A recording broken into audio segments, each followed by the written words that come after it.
선생님, 오늘은 어떤 내용으로 좀 정리해 주실까요? 자, 오늘 제가 말씀드릴 내용은요. 아까 제가 초반에 말씀드렸던 그런 내용과 관련 있는 말씀을 좀 드리고자 합니다. 처음에 제가 말씀드린 이 우리나라 부동산, 특히나 서울의 아파트 시장의 흐름 자체가 지금 많이 떨어졌다고들 자꾸 얘기를 하고 있는데 본인 입장에서는 떨어진 것 같지가 않아요. 그 이유에 대해서 한번 말씀을 드릴 텐데요. 자, 이 추세를 제가 한번 크게 그려보겠습니다. 크게 그려보면 지금 흘러가는 형태가 2019년도 들어서는 2018년도 들어서서 올라갔던 두 번의 봉이 깎여 내려와서 멈춰서 흘러가고 있는 상황이에요. 과거 최근에 있었던 우리나라 코스피의 흐름과도 상당히 비슷합니다. 우리나라 코스피도 두 차례 큰 범위의 폭락을 한 다음에 일정 기간 동안은 계속해서 매도인과 매수인이 힘겨루게 하는 그런 상황을 가지고 있었어요. 그런 상황 속에서 한 차례 못 버티시는 분이 물건을 내놓는다. 아까 저랑 상담하신 분들 중에서도 그런 분들이 계시잖아요. 만약에 본인 여건이 맞지가 않아서 빨리 팔아야 되는데 이게 처리가 안 된다면 가격적으로 싸게 팔 수밖에 없는 거거든요. 그럴 때마다 한 단계씩 물건이 나오기 시작을 할 거고요. 그때마다 가격이 조정이 되면서 자, 그러면 이 상태가 폭락으로 가느냐? 폭락으로 갈 수는 없습니다. 폭락으로 가기 위해서는 이 부동산 시장이 공포에 빠질 만한 뭔가의 변수가 존재를 해야 돼요. 그래서 그런 부분에 대해서 두 가지 정도로 요약을 해서 볼 수가 있겠는데 외부적으로 오는 변수가 있을 수가 있어요. 이제 해외 글로벌적인 경제 이슈들로 인해서 우리나라가 큰 충격을 받게 되고 그로 인해서 우리나라 부동산 시장이 타격을 받는 그런 형태로 흘러갈 가능성이 하나가 있고요. 두 번째로는 내부적인 변수가 이 시장에 큰 충격을 주는 경우가 있습니다.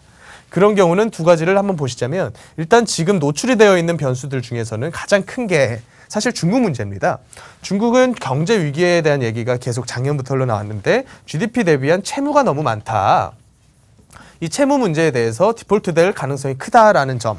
그리고 지금 미중 무역 전쟁으로 인해서 극적인 합의를 이뤄내지 못했을 때 경제적으로 받게 될 타격이 클 것으로 예측이 되고 있습니다. 그리고 브렉시트와 최근에 미국과 독일 간의 또 문제가 조금씩 들려오고 있는데요. 이런 이유, 우리나라랑은 조금 멀리 있는 이런 국가들 간의 문제들이 또 우리나라에 타격적으로 작용을 할 수도 있겠죠. 자, 대내 변수로는 자, 빚에 대한 문제. 빚으로 성장을 했지 않습니까? 지금 전 세계 부동산 시장 자체가 이 부채로 성장을 한 시장입니다.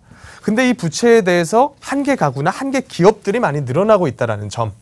그리고 좋은 시절, 호시절에 분양했던 그런 분양 물량들, 아파트들이 쏟아져서 입주가 들어가고 있다는 점. 하지만 그런 물량들을 받쳐줄 수요자가 없어서 전세가가 떨어짐과 동시에 그리고 금융적인 규제가 들어와서 대출을 받을 수 없다는 점. 이런 여러 가지 안 좋은 이슈들이 이 균형을 잡고 있는 시장에 타격을 가하게 되면 그때부터 한 차례 꼬꾸라지게 되고요. 또 한 차례 또 균형점을 찾아가기 위해서 노력을 하다가 또 꼬꾸라지고 이런 형태로 흘러갈 가능성이 크다라는 거죠. 자, 그래서 지금 시장을 정리를 하자면 가격이 충분히 빠졌고 앞으로 더 오를 경제적인 여건이 되어 있다라고 말씀을 하시는 분들에 대해서는 전 동의하지 않습니다. 아직은 빠진 게 아니라 조정을 하기 위해서 준비만 하고 있는 단계다. 기간만 조정이 되고 있다. 그래서 이게 향후로 더 치고 올라가기 위해서는 지금 제가 말씀드렸던 이런 변수들에 대해서 어느 정도 해결되는 모습을 보일 필요가 있습니다.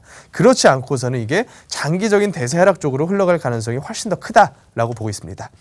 자, 이러한 내용들과 동시에 이제 본인 자산에 대한 얘기를 또 할 필요가 있겠죠. 본인 자산에 대한 얘기는 제가 세미나 때 오시면 다 질문을 받아서 답변을 드리고 있고요.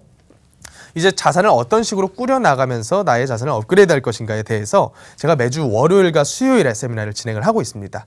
당장 내일에도 또 진행이 되고 있고요. 주말에는 저희 회사 대표님이신 차동백 대표님께서 세미나를 진행해 주실 거니까요. 반드시 전화 예약을 통해서 예약하시고 참석해 주시기 바라겠습니다.